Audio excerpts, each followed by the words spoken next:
그날 내 세탁소 앞 벤치에 앉아있던 여자를 보고 나는 20년 전 이혼 서류에 찍은 도장이 떠올랐다. 그리고 깨달았다. 그녀는 나를 버린 게 아니었다. 3월의 햇살이 유리창을 타고 들어왔다. 먼지 같은 것들이 빛 속에서 천천히 떠다녔다. 정혜수는 다림질을 하다 말고 잠시 손을 멈췄다. 증기가 뿜어져 나오는 소리만이 작은 세탁소 안을 채웠다. 63의 나이에도 그의 손은 여전히 단단했다. 40년 가까이 택시 핸들을 잡았던 손이었고, 이제는 15년째 다리미를 잡고 있는 손이었다. 혜수 씨, 교복 찾으러 왔어요. 문이 열리며 단골 손님의 목소리가 들렸다. 혜수는 고개를 들어 인사를 건네고는 뒤편 옷걸이에서 비닐에 쌓인 교복을 꺼냈다. 계산을 하고 영수증을 끊고 배웅하는 일련의 동작들이 기계처럼 이어졌다. 그렇게 하루가 흘러갔다. 손님이 오고 옷을 맡기고 찾아가는 반복. 혜수의 삶은 그렇게 정리되어 있었다. 복잡할 것도 특별할 것도 없는 하루하루였다. 오후 3시쯤이었을까. 혜수는 다림질을 마친 와이셔츠를 걸다가 문득 가게 앞 벤치 쪽으로 시선이 갔다. 누군가 앉아 있었다. 여자였다. 낡은 점퍼를 입고 헝클어진 머리에 얼굴은 햇볕에 그을려 있었다. 혜수는 처음에는 그냥 지나가는 사람이려니 했다. 이 동네에는 가끔 그런 사람들이 지나다니곤 했으니까. 하지만 여자는 벤치에서 일어나지 않았다. 1시간이 지나도 2시간이 지나도 그 자리에 그대로 앉아 있었다. 해가 기울 무렵 혜수는 마침내 밖으로 나갔다. 가게 문을 열고 나서니 3월의 바람이 제법 차가웠다. 여자는 여전히 벤치에 앉아 허공을 바라보고 있었다. 혜수가 다가가자 여자는 천천히 고개를 돌렸다. 그 순간 혜수의 발이 멈췄다. 낯익은 얼굴이었다. 아니, 낯익다기보다는 어디선가 본 것 같은, 그러나 확신할 수 없는 그런 얼굴이었다. 주름이 깊게 파여 있었고 눈가는 퀭하게 꺼져 있었으며 입술은 바싹 말라 있었다. 하지만 그 눈동자만큼은 이상하게도 혜수의 기억 어딘가를 건드렸다. 저기, 괜찮으세요? 혜수가 조심스럽게 물었다. 여자는 대답 없이 그를 바라보기만 했다. 혜수는 뭐라고 말을 이어가야 할지 몰라 멈칫거렸다. 그때 여자의 입술이 미세하게 움직였다. 이야기를 끝까지 전해드릴 수 있도록 좋아요와 구독은 큰 힘이 됩니다. 혜수 씨? 그 목소리를 듣는 순간 혜수의 온몸에 전류가 흐르는 것 같았다. 20년 전 목소리. 조금 쉬고 조금 갈라졌지만 분명 그 목소리였다. 혜수는 뒤로 한 걸음 물러섰다. 믿을 수 없었다. 아니, 믿고 싶지 않았다. 정화 씨, 그 이름을 부르는 순간 여자의 눈에 희미한 빛이 떠올랐다. 윤정화. 20년 전 혜수의 아내였던 사람. 아니, 20년 전에 이혼한 사람. 혜수는 입술을 깨물었다. 가슴 어딘가가 무너지는 것 같았다. 여기 어디예요? 정화가 물었다. 그녀의 목소리는 멍하고 불안정했다. 혜수는 그녀를 자세히 살펴봤다. 손톱은 깨져 있었고 옷은 때가 잔뜩 묻어 있었으며 신발은 한쪽 밑창이 떨어져 나간 상태였다. 이게 정말 그 사람일까? 한때 자신과 함께 살았던, 매일 아침 식탁을 차리고 웃음을 나누던 그 사람이 맞을까? 여기는 청림리예요. 정화 씨, 어디서 오셨어요? 해수의 질문에 정화는 고개를 저었다. 기억이 나지 않는다는 표정이었다. 해수는 난감했다. 이 상황을 어떻게 해야 할지 알 수 없었다. 그냥 모른 척하고 돌아갈 수도 있었다.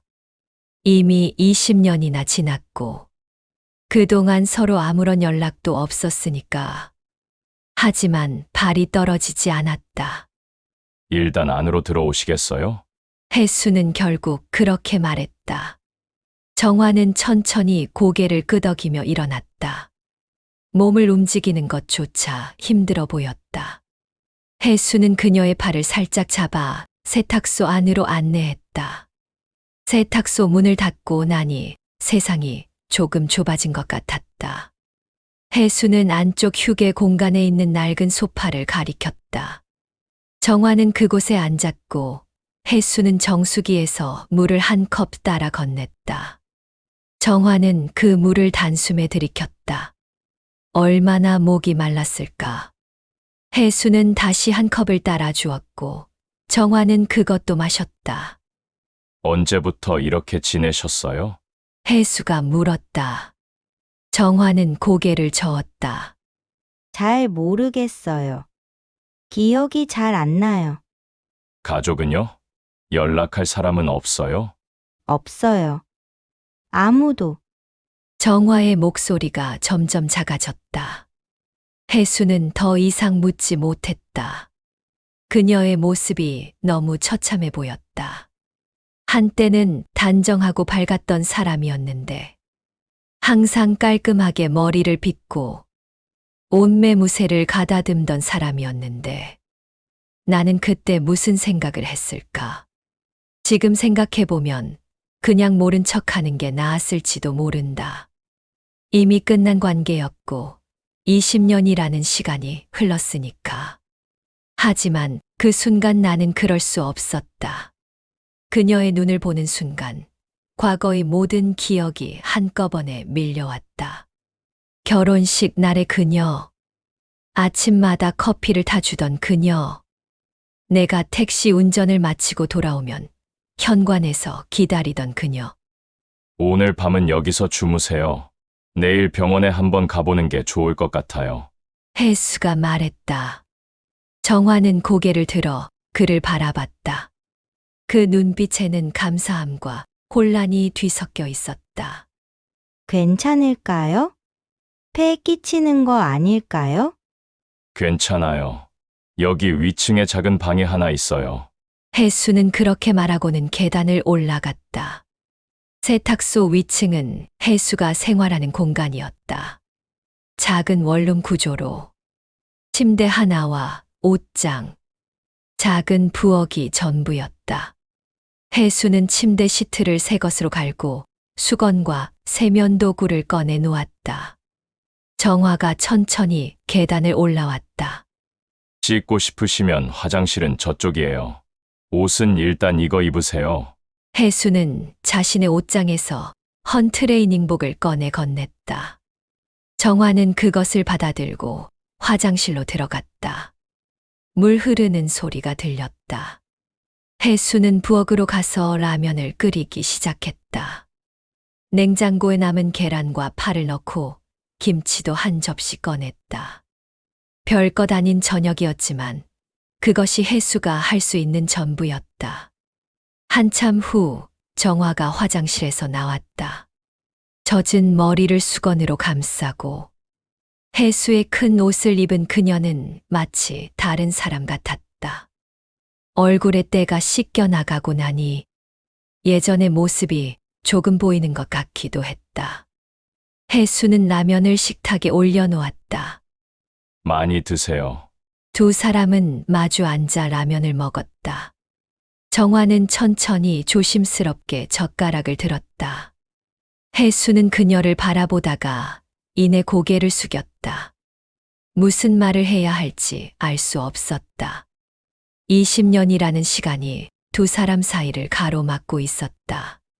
고맙습니다. 정화가 작은 목소리로 말했다.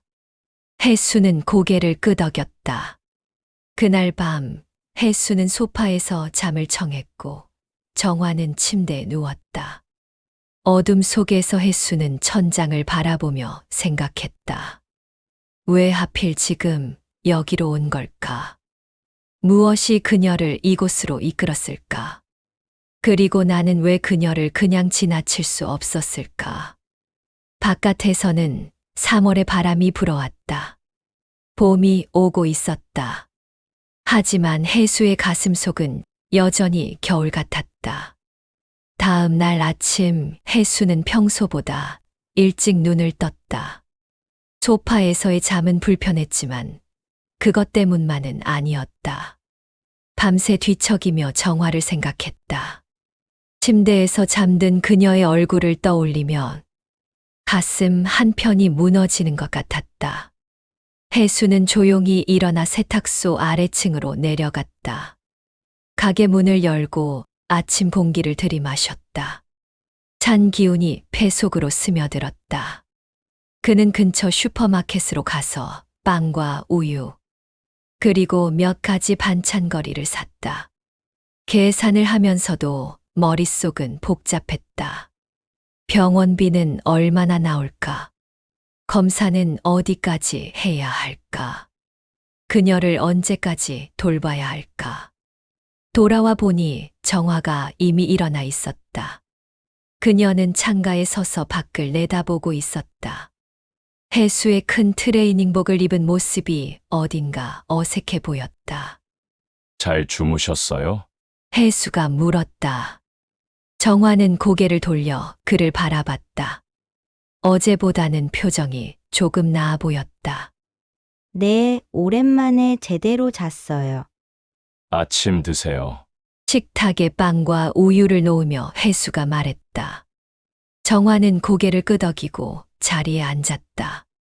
두 사람은 말없이 아침을 먹었다. 시계 초침 소리만이 고요함을 깼다.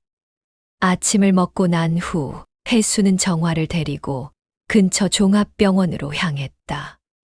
택시를 탈까 하다가 버스를 타기로 했다.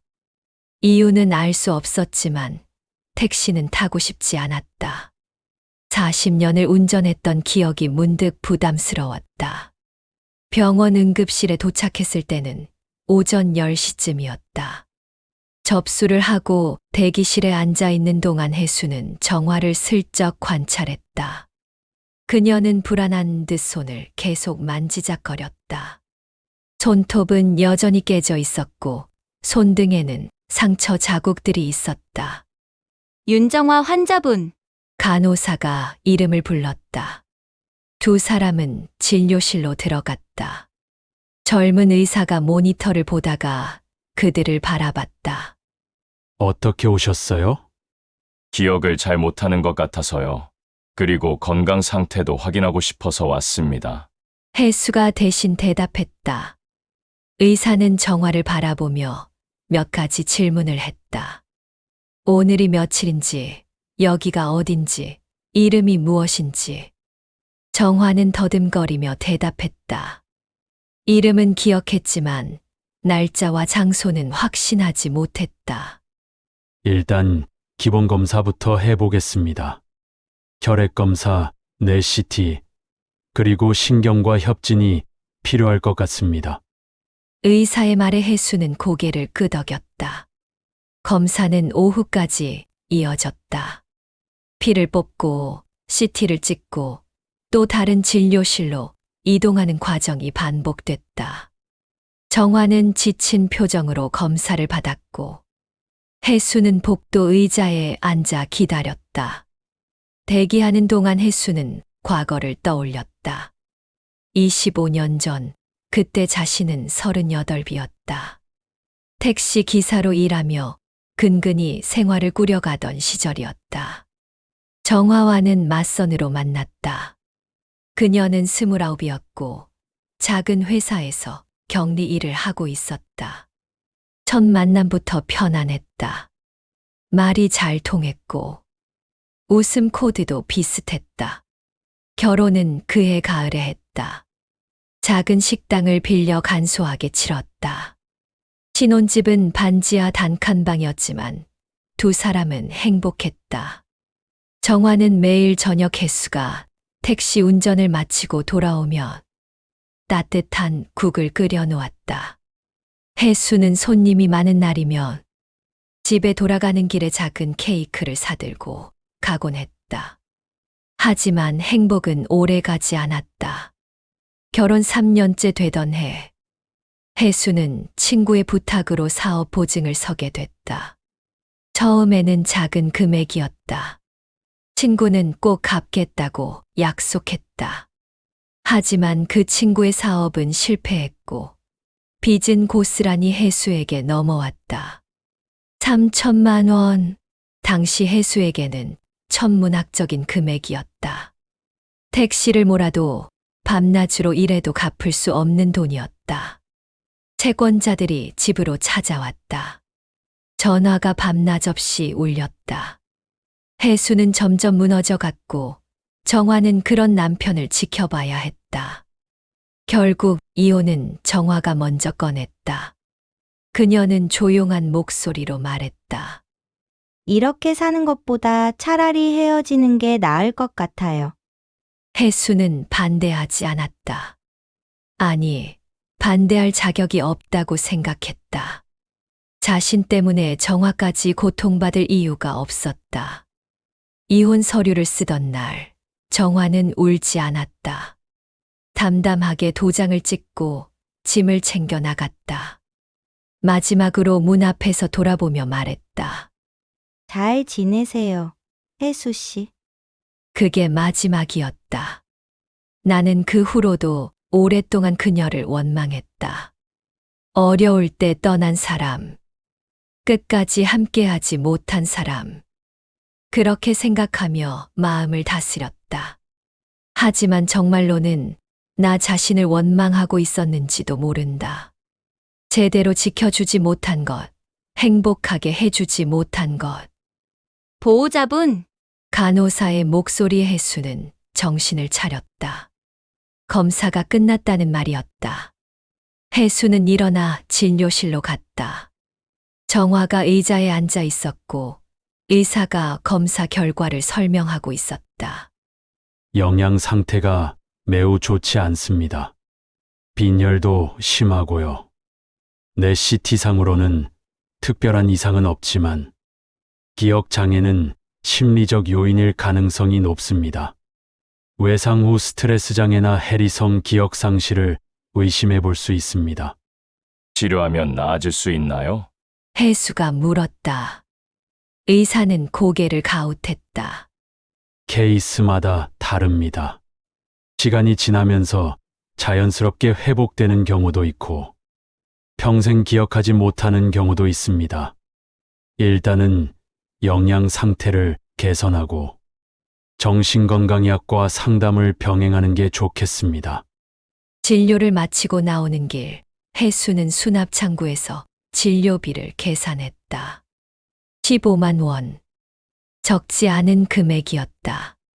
하지만 혜수는 카드를 내밀었다. 정화는 미안한 듯 그를 바라봤다. 제가 갚을게요. 일자리를 구하면. 괜찮아요. 일단 건강부터 회복하세요. 혜수는 그렇게 말하고 약국으로 향했다. 영양제와 비타민, 빈혈약을 처방받아 샀다. 약값도 만만치 않았지만 혜수는 개의치 않았다. 세탁소 수입이 넉넉한 편은 아니었지만 혼자 먹고 사는 데는 충분했다. 병원을 나와 버스를 기다리는 동안 혜수는 정화에게 물었다. 지난 20년 동안 어떻게 지내셨어요? 정화는 멀리 하늘을 바라보며 천천히 입을 열었다. 잘 기억이 안 나요. 가끔 단편적인 장면들만 떠올라요.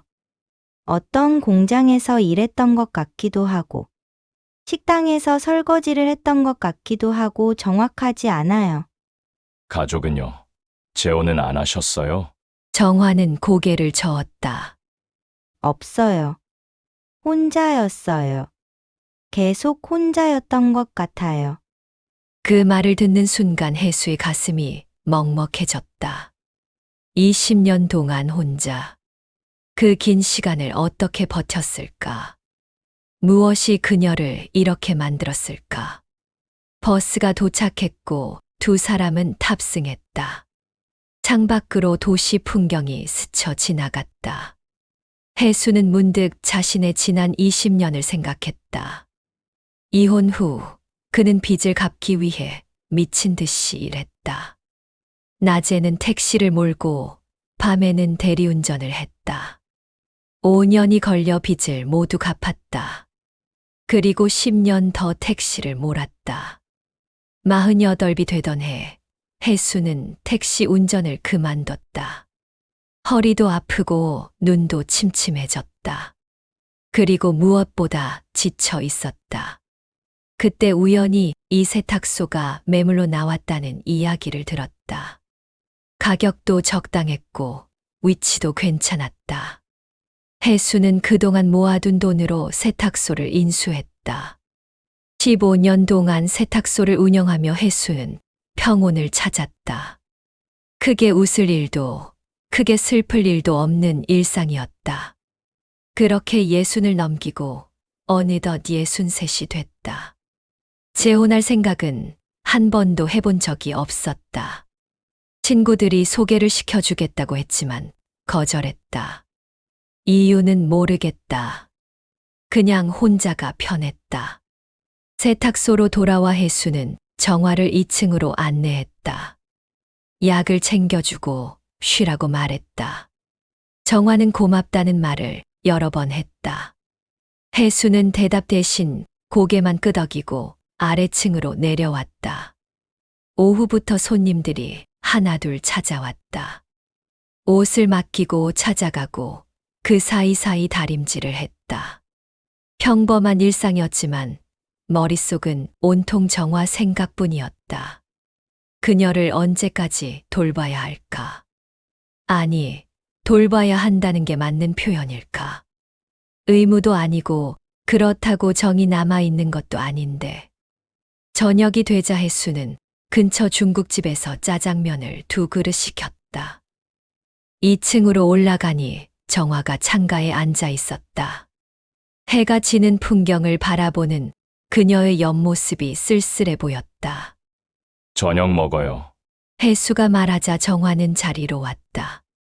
두 사람은 마주 앉아 짜장면을 먹었다. 한참을 먹다가 정화가 입을 열었다. 혜수 씨, 네, 제가 왜 여기로 온 걸까요? 그 질문에 혜수는 젓가락을 멈췄다. 사실 그도 똑같은 질문을 하고 싶었다. 왜 하필 이곳으로 왔을까? 전국에 수많은 도시가 있는데 왜 하필 자신이 있는 이 작은 도시, 이 세탁소 앞 벤치에 앉아 있었을까? 글쎄요. 기억이 돌아오면 알 수 있지 않을까요? 혜수는 그렇게 대답했다. 정화는 고개를 끄덕이며 다시 짜장면을 먹었다. 그날 밤 혜수는 다시 소파에서 잤다. 어둠 속에서 천장을 바라보며 생각했다. 이것이 운명일까? 아니면 그냥 우연일까? 그리고 나는 왜 그녀를 밀어내지 못하는 걸까? 창밖으로 봄바람이 불어왔다. 3월의 끝자락이었다. 곧 4월이 올 것이다. 그리고 세탁소 앞 벤치 옆 벚나무도 꽃을 피울 것이다. 혜수는 눈을 감았다. 내일 또 무슨 일이 일어날지 알 수 없었지만 일단 오늘은 이렇게 하루를 보냈다. 그것으로 충분했다. 4월이 되자 세탁소 앞 벚나무가 꽃을 피웠다.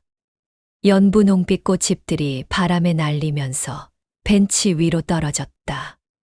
정화는 그곳에 앉아 하루 종일 꽃을 바라보곤 했다. 혜수가 일을 하는 동안 그녀는 조용히 시간을 보냈다. 가끔 산책을 나가기도 했지만 멀리 가지는 않았다.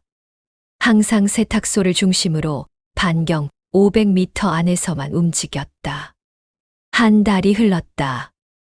정화의 얼굴에는 조금씩 살이 올랐고 혈색도 좋아졌다. 약을 꾸준히 먹고 규칙적으로 식사를 하면서 건강이 회복되고 있었다. 하지만 기억은 돌아오지 않았다. 병원을 2번 더 방문했지만 의사의 말은 같았다. 시간이 필요합니다. 혜수는 매일 아침 정화를 위해 식사를 준비했다. 처음에는 간단한 토스트와 우유였지만 점차 국과 반찬을 챙기게 됐다. 저녁에는 세탁소 일을 마치고 근처 식당에서 음식을 사오거나 직접 간단한 요리를 했다. 2 사람의 일상은 그렇게 천천히 자리를 잡아갔다. 하지만 혜수의 마음속에는 늘 불편함이 있었다. 이게 맞는 걸까? 언제까지 이렇게 지낼 수 있을까? 그녀가 기억을 되찾으면 어떻게 될까? 다시 떠나갈까? 아니면 계속 머물까? 그리고 나는 무엇을 원하는 걸까? 4월 중순의 어느 날, 혜수는 세탁소 창고를 정리하기로 했다. 오랫동안 미뤄왔던 일이었다. 창고에는 오래된 세탁 가방들과 손님들이 찾아가지 않은 옷들, 그리고 각종 잡동사니들이 쌓여 있었다. 혜수는 오전 일찍 창고 문을 열고 하나씩 정리하기 시작했다. 먼지가 자욱했다. 혜수는 마스크를 쓰고 손전등을 켜서 구석구석을 살펴봤다. 버릴 것과 남길 것을 분류하면서 오래된 물건들을 꺼냈다. 10년 전, 15년 전의 영수증들, 낡은 다리미, 고장난 세탁기 부품들, 모두가 세월의 흔적이었다. 창고 안쪽 구석에는 큰 세탁 가방들이 쌓여 있었다. 혜수는 그것들을 하나씩 끌어냈다. 대부분 빈 가방이었지만 맨 안쪽에 있던 낡은 회색 가방 하나가 유난히 무거웠다. 혜수는 그 가방을 끌어내 지퍼를 열었다. 안에는 오래된 옷가지들이 들어 있었다. 여자 옷들이었다. 블라우스, 치마, 가디건. 혜수는 그 옷들을 꺼내다가 손을 멈췄다. 이 옷들 어디서 본 것 같았다. 아니, 본 게 아니라 알고 있었다. 정화의 옷이었다. 심장이 빠르게 뛰기 시작했다. 혜수는 가방을 더 뒤졌다. 그리고 가방 밑바닥에서 봉투 하나를 발견했다. 노란 봉투였고 겉면에는 혜수에게라고 쓰여 있었다. 정화의 글씨체였다. 손이 떨렸다. 혜수는 봉투를 들고 창고 밖으로 나왔다. 햇살이 눈부셨다. 그는 세탁소 뒤편 작은 공간에 앉아 봉투를 뜯었다. 안에는 편지지 여러 장이 들어 있었다. 종이는 누렇게 변색되어 있었고 잉크도 발해 있었다. 20년의 시간이 느껴졌다. 혜수는 떨리는 손으로 첫 장을 펼쳤다. 혜수 씨에게. 이 편지를 쓰는 지금 밤 2시예요. 당신은 지금쯤 병원에 있을 거예요. 내일 아침이면 수술을 받는다고 했죠. 걱정되어서 잠이 안 와요. 혜수 씨 미안해요. 그리고 고마워요. 당신과 함께한 5년이 제 인생에서 가장 행복한 시간이었어요. 아침에 눈을 뜨면 당신이 옆에 있고, 저녁이 되면 당신을 기다릴 수 있다는 게 얼마나 큰 행복인지 몰랐어요. 하지만 이제는 헤어져야 할 것 같아요. 당신을 더 이상 힘들게 할 수 없어요. 혜수는 잠시 읽기를 멈췄다. 눈앞이 흐려졌다. 숨을 깊이 들이마시고 다음 장을 펼쳤다. 사실은 모두 제 잘못이에요. 당신은 모를 거예요. 당신이 친구 보증을 서기 전에 제가 먼저 오빠 빚 보증을 섰어요. 500만 원이었어요. 그것도 모자라 제 명의로 대출을 받았어요. 1,000만 원. 오빠가 사업을 한다고 했어요. 성공하면 다 갚겠다고 했어요. 저는 믿었어요. 친오빠니까요. 하지만 오빠의 사업은 실패했고, 오빠는 연락이 끊겼어요. 빚은 고스란히 제 몫이 됐어요. 당신에게 말할 수가 없었어요. 당신도 친구 보증 때문에 힘들어하는데, 제 빚까지 말하면 당신이 얼마나 괴로워할지 뻔했으니까요. 그래서 혼자 갚으려고 했어요. 몰래 아르바이트를 했어요. 회사 일이 끝나면 편의점에서, 식당에서 어디서든 일했어요. 그런데 얼마 전에 당신이 쓰러졌다는 연락을 받았어요. 과로로 쓰러졌다고, 위궤양이 심해서 수술을 해야 한다고 했어요. 병원비만 2,000만 원이 필요하다고 했어요. 나는 그때를 기억한다. 20년 전 그날 택시를 몰다가 갑자기 배가 아파서 쓰러졌던 날. 병원에서 깨어났을 때 정화가 옆에 있었다. 눈이 퉁퉁 부어 있었다. 괜찮아요. 수술만 하면 나을 거래요. 라고 말하는 그녀의 목소리가 떨리고 있었다. 그때 나는 몰랐다. 그 수술비를 그녀가 어떻게 마련했는지, 무슨 일을 했는지, 어떤 선택을 했는지. 혜수는 다음 장을 펼쳤다. 손이 심하게 떨려서 종이가 바스락거렸다. 혜수 씨, 저는 선택을 했어요. 당신을 살리기 위해서라면 뭐든 할 수 있다는 걸 깨달았어요. 제 이름으로 대출을 더 받았어요. 저축은행, 캐피탈, 사채까지. 2,500만 원을 만들었어요. 수술비를 내고도 500만 원이 남아서 당신 빚도 조금 갚았어요. 하지만 이제 제 빚은 4,000만 원이 됐어요. 이자만 한 달에 100만 원이에요. 당신이 퇴원하면 알게 될 거예요. 채권자들이 찾아올 거예요. 전화가 올 거예요. 그래서 결심했어요. 제가 떠나기로요.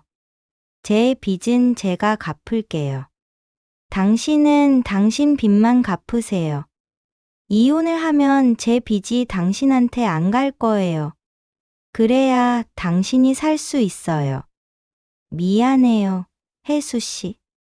제가 먼저 이혼 이야기를 꺼낼게요. 당신이 저를 떠나보내는 게 힘들다는 거 알아요. 그래서 제가 나쁜 사람이 될게요. 힘들 때 떠나는 나쁜 여자가 될게요. 그래야 당신이 저를 미워하면서 잊을 수 있잖아요. 사랑해요, 혜수 씨. 정말 많이 사랑해요. 이 편지는 당신에게 주지 않을 거예요. 그냥 제 마음을 정리하기 위해 쓰는 거예요. 당신은 평생 모를 거예요. 그게 나아요. 그래야 당신이 죄책감 없이 살 수 있으니까요. 제발 건강하세요. 제발 행복하세요. 그리고 저를 미워하세요. 그게 제가 바라는 전부예요. 20년 후에 이 편지를 우연히 발견하더라도 그때는 이미 다 지나간 일이니까 웃으며 넘기세요. 그랬었지 하고요. 안녕, 혜수 씨. 사랑했어요. 편지가 끝났다. 혜수는 마지막 장을 놓지 못하고 한참을 그대로 앉아 있었다. 주변의 소리가 들리지 않았다. 시간이 멈춘 것 같았다. 20년 동안 그는 정화를 오해하고 있었다. 힘들 때 떠난 사람이라고, 끝까지 함께하지 못한 사람이라고 생각했다. 하지만 진실은 정반대였다. 그녀는 자신을 살리기 위해 모든 것을 희생했다.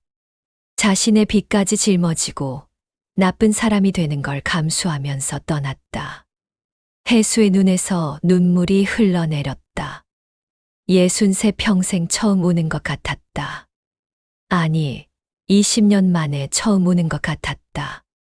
가슴이 터질 것처럼 아팠다. 숨을 쉴 수가 없었다. 어떻게 이럴 수가 있을까? 어떻게 혼자 그 모든 것을 감당했을까? 그리고 그녀는 지난 20년을 어떻게 살았을까? 4천만 원의 빚을 짊어지고 이자를 갚느라 얼마나 고생했을까?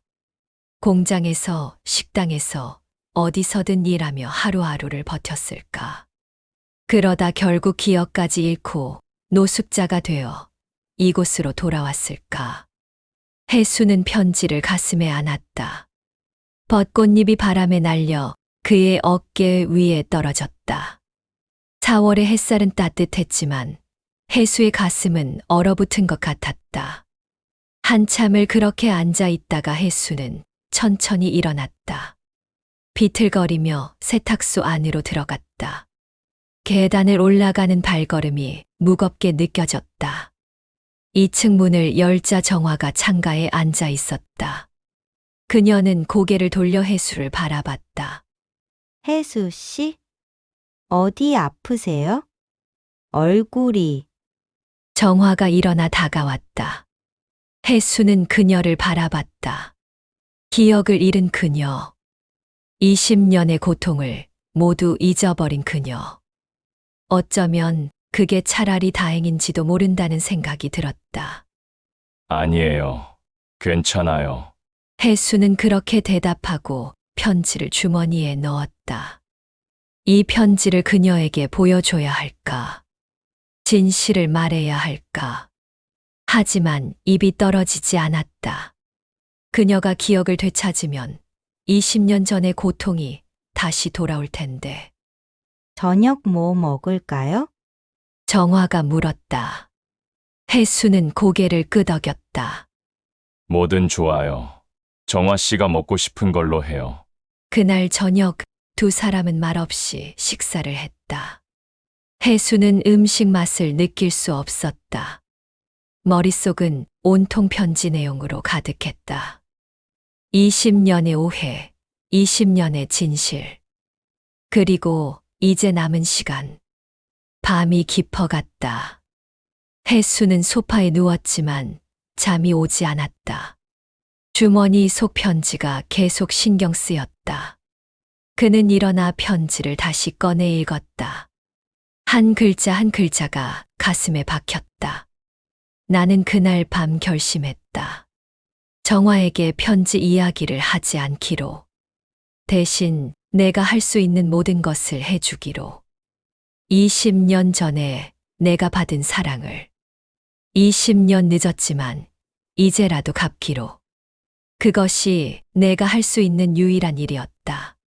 창밖으로 벚꽃이 바람에 흩날렸다. 4월의 밤은 깊고 고요했다. 5월이 왔다. 벚꽃은 지고 실록이 짙어졌다. 세탁소 앞 벤치는 초록 그늘 아래 놓여 있었고 정화는 여전히 그곳에 앉아 시간을 보냈다. 혜수는 그녀에게 편지 이야기를 하지 않았다. 진실은 가슴 깊이 묻어두기로 했다. 대신 혜수는 매일 아침 정화를 위해 정성스럽게 식사를 준비했다. 밥을 짓고 국을 끓이고 반찬을 만들었다. 20년 전 정화가 자신에게 해주던 것처럼 점심에는 도시락을 2개 싸서 하나는 정화에게 주고 하나는 자신이 먹었다. 저녁에는 함께 식탁에 앉아 하루를 나눴다. 오늘은 날씨가 참 좋았어요. 정화가 말했다. 혜수는 고개를 끄덕였다. 그래요. 산책 많이 하셨어요? 네. 공원까지 다녀왔어요. 아이들이 놀고 있더라고요. 소소한 대화였다. 특별할 것 없는 일상이었다. 하지만 혜수는 이 시간들이 소중했다. 20년 전에 놓쳐버린 시간들을 지금이라도 채우고 있는 것 같았다. 정화의 기억은 여전히 돌아오지 않았다. 병원에서는 더 이상 할 수 있는 게 없다고 했다. 기억이 돌아올 수도 있고 평생 돌아오지 않을 수도 있다고 했다. 혜수는 어느 쪽이든 괜찮다고 생각했다. 기억이 없는 그녀라도 지금 이 순간 함께 있다는 것만으로 충분했다. 어느 날 저녁 단골 손님 한 분이 세탁소에 들어오며 물었다. 사장님, 저분은 누구세요? 요즘 자주 보이던데. 혜수는 잠시 망설이다가 대답했다. 손님이에요. 손님이요? 네. 특별한 손님이죠. 단골 손님은 고개를 끄덕이며 웃었다. 더 이상 묻지 않았다. 혜수는 그 표현이 마음에 들었다. 손님. 세탁소에 온 손님. 과거도 미래도 아닌 지금 이 순간의 관계. 나는 이제 알았다. 사랑이 무엇인지. 20년 전에는 몰랐다. 함께 있는 게 당연하다고 생각했고, 헤어짐 앞에서도 제대로 잡지 못했다. 하지만 이제는 안다. 사랑은 함께 있는 것이고, 챙기는 것이고, 기다리는 것이다. 거창한 말이나 약속이 아니라 매일 아침 차려주는 밥 한 끼, 저녁에 건네는 따뜻한 말 한마디가 사랑이다. 6월로 접어들 무렵 정화는 세탁소 일을 조금씩 돕기 시작했다. 처음에는 간단한 것부터 옷을 개고 비닐을 씌우고 손님이 맡긴 옷을 정리하는 일. 혜수는 말리지 않았다. 그녀가 무언가 하고 싶어 하는 것 같았고 그것이 그녀에게 좋은 일이라고 생각했다. 이 옷 여기 얼룩이 있네요. 정화가 와이셔츠를 들고 말했다. 혜수는 그녀의 손끝을 보았다. 얼룩을 정확하게 짚어내는 모습이 능숙해 보였다. 잘 아시네요. 그런가요? 그냥 눈에 들어오더라고요. 정화는 미소를 지었다. 혜수는 그 미소를 바라보며 생각했다. 기억은 사라져도 몸이 기억하는 것들이 있는 건지. 20년 전 정화도 이 세탁소에서 가끔 일을 도왔었다. 혜수가 택시 운전을 하는 동안 가게를 지키고 손님을 맞이하고 옷을 정리했었다. 7월이 되자 장마가 시작됐다. 비가 며칠째 내렸다. 세탁소는 습기로 가득했고 손님도 뜸했다. 혜수와 정화는 가게 안에 앉아 빗소리를 들었다. 애수 씨, 네. 저 계속 여기 있어도 될까요? 정화가 조심스럽게 물었다. 혜수는 그녀를 바라봤다. 정화의 눈에는 불안함이 어려 있었다. 왜요? 어디 가고 싶으세요? 아니에요. 그게 아니라 제가 너무 오래 폐를 끼치는 것 같아서요. 혜수는 고개를 저었다. 폐 같은 거 없어요. 정화 씨가 있어서 좋아요. 혼자 있을 때보다 훨씬 좋아요. 정말요? 정말이에요. 정화는 안도하는 표정을 지었다. 혜수는 그 모습을 보며 조용히 미소 지었다. 이 순간이 영원하기를 바랐다. 기억이 돌아오지 않아도 좋았다. 그냥 이렇게 함께 빗소리를 듣고 밥을 먹고 하루를 보내는 것으로 충분했다. 8월 어느 날 혜수는 세탁소 간판을 새로 달기로 했다. 오래된 간판이 낡아서 글씨가 잘 보이지 않았다. 업체에 연락해서 새 간판을 주문했다.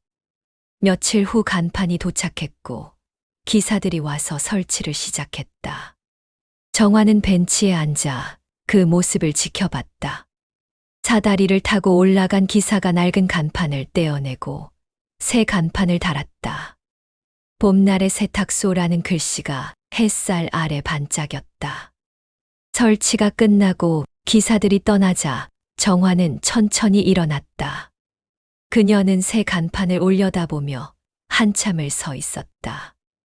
혜수는 가게 안에서 그 모습을 바라봤다. 정화가 고개를 천천히 돌려 세탁소를 바라봤다. 그리고 작은 목소리로 중얼거렸다. 여기. 전에 내가 살던 집 같아요. 그 말을 듣는 순간 혜수의 심장이 멎는 것 같았다. 그는 가게 밖으로 나갔다. 정화는 여전히 간판을 바라보고 있었다. 혜수는 그녀의 곁으로 다가갔다. 정화 씨, 예? 여기 정화 씨 집이에요. 20년 전에도, 그리고 지금도. 정화는 혜수를 바라봤다.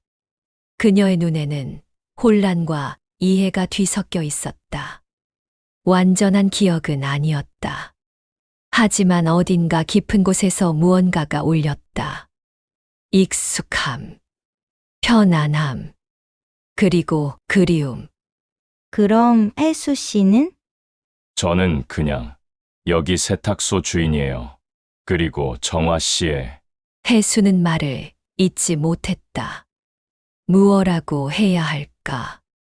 전 남편, 옛사람? 아니, 그 어떤 말도 적절하지 않았다. 친구예요. 오래된 친구. 혜수는 결국 그렇게 말했다. 정화는 고개를 끄덕이며 미소 지었다. 네. 좋은 친구시네요. 두 사람은 나란히 서서 간판을 바라봤다. 봄날의 세탁소. 봄날은 지나갔지만 새로운 계절이 왔다. 여름도 가을도 겨울도 올 것이다. 그리고 다시 봄이 올 것이다. 혜수는 이제 두렵지 않았다. 정화가 기억을 되찾아도 되찾지 못해도 괜찮았다. 중요한 건 지금 이 순간 그녀가 여기 있다는 것이었다. 그리고 자신이 그녀 곁에 있다는 것이었다. 들어가서 점심 먹어요. 혜수가 말했다. 정화는 고개를 끄덕이며 그를 따라 세탁소 안으로 들어갔다. 문을 닫자 밖에 소음이 사라지고 고요함이 찾아왔다. 두 사람은 작은 식탁에 마주 앉았다.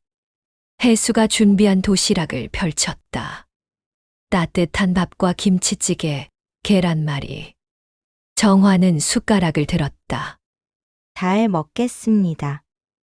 맛있게 드세요. 그렇게 또 하루가 지나갔다. 세탁소의 일상은 계속되었다. 손님이 오고 옷을 맡기고 찾아가고 혜수와 정화는 그 일상 속에서 함께 숨 쉬고 있었다. 20년의 시간을 건너 다시 만난 두 사람. 기억은 온전하지 않았지만 마음은 여전히 이곳에 있었다. 저녁이 되자 혜수는 2층 창문을 열었다. 시원한 바람이 들어왔다. 아래층에서는 정화가 설거지를 하는 소리가 들렸다. 평범한 소리였지만 혜수에게는 음악처럼 들렸다. 그는 주머니에서 오래된 편지를 꺼내 다시 한 번 읽었다. 정화의 글씨, 정화의 마음. 20년 전에 살아. 혜수는 편지를 조심스럽게 접어 서랍 깊숙이 넣었다. 언젠가 아주 먼 훗날 그녀의 기억이 돌아온다면 그때 보여줄 수도 있을 것이다. 아니면 영원히 비밀로 남겨둘 수도 있을 것이다. 중요한 건 과거가 아니라 지금이었다. 혜수는 그것을 이제야 알았다. 밤이 깊어갔다. 세탁소의 불이 하나둘 꺼졌다. 하지만 작은 창문 하나에는 여전히 불이 켜져 있었다. 그 불빛 아래서 두 사람은 각자의 시간을 보내고 있었다. 함께 그리고 평온하게. 봄날의 세탁소는 오늘도 그렇게 하루를 마무리했다. 여러분이라면 이런 상황에서 어떤 선택을 하셨을까요? 함께 나누면 우리가 사는 이야기가 됩니다.